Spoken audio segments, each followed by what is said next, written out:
Well, I think the reopening is very important, especially when it comes to, for example, you've been discussing energy.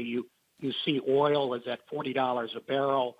Once the airlines and air transportation resumes, commerce on the seas resumes, and people begin to move about and drive, and the activity across in large cities continues, you're going to find that the price of oil is going to move up.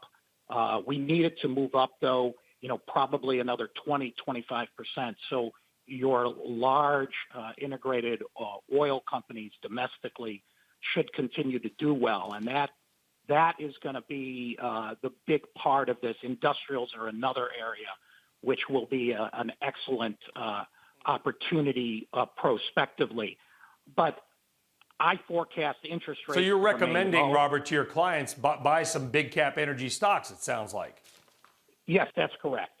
That's correct. And I feel that interest rates are going to remain low for the next 2 to 3 years.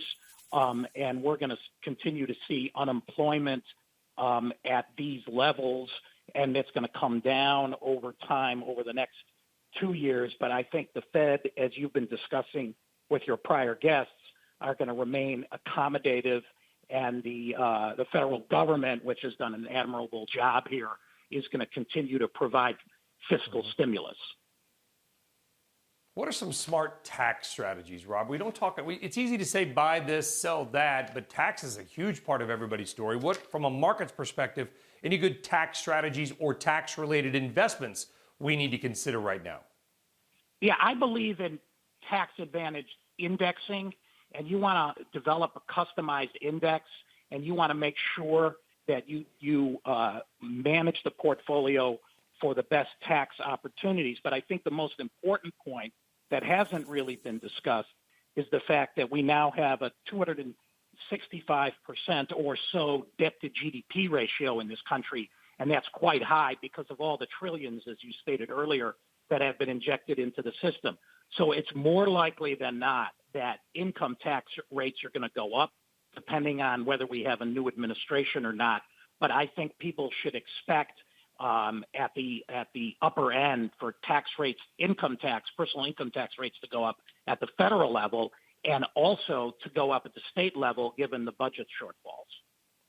And by the way, it's probably going to be, at the locality level as well. And you got the New Jersey Turnpike raising, that's a tax for commuters who drive into the city. So, Robert, we got about 45 seconds left. Give us one of your other, besides big cap energy, other best ideas for your clients right now.